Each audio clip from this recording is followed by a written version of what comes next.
तो दोस्तों ये कहानी है एक दयालु शिवू की। ये शिवू की एक गैया होती है और वही गैया का दूध बेच के ये शिवू उसका घर चलाता था।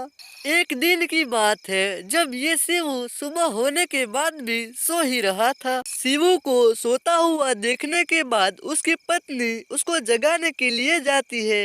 अरे उठो उठो जल्दी उठो, आज तुमको गैया चराने के लिए भी जाना है। उसकी पत्नी की आवाज सुनने के बाद ये शिवू उठ जाता है। उठने के बाद ये शिवू जल्दी जल्दी उसकी गैया को चराने के लिए जाने लगता है। जंगल में जाने के बाद ये गैया यहाँ पे खड़ी हुई थी। खड़ी हुई गैया को ये खूंखार भेड़िया देख लेता है। गैया को देखने के बाद ये खूंखार भेड़िया उस गैया की ओर आने लगता है। भेड़िए को आता हुआ देखने के बाद ये शिवू वहाँ से भाग जाता है और तभी इधर की साइड ये भेड़िया उस गैया को मारने के बाद वहाँ से चला जाता है। वो भेड़िए को जाने के बाद ये शिवू उस गैया के पास जाता है।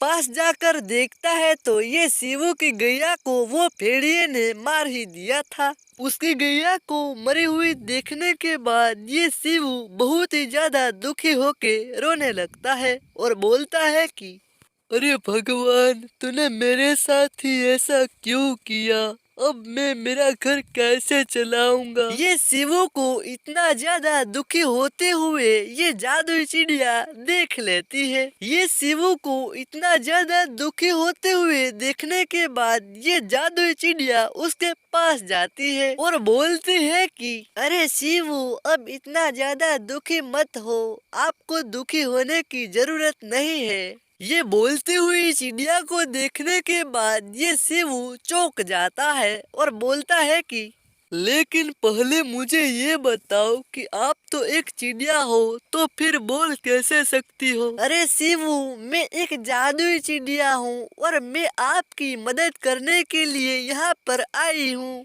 ऐसा सुनने के बाद ये शिवू बहुत ही ज्यादा खुश हो जाता है और बोलता है कि आप एक जादुई चिड़िया हो तो मेरी आप एक ख्वाहिश पूरी कर दो। ये मेरी मरी हुई गैया है, उसको जिंदा कर दो। अरे शिवू, ये मरी हुई गैया को तो मैं जिंदा नहीं कर सकती, लेकिन इसके बदले में मैं तुमको 2 गैया दे सकती हूँ। ऐसा कहने के बाद ये जादुई चिड़िया इस शिवू को 2 गैया दे देती है। वो 2 गैया को लेने के बाद ये शिवू खुशी खुशी उसके घर चला जाता है। तो दोस्तों, आपको ये कहानी कैसी लगी वो मुझे कमेंट में जरूर बताना।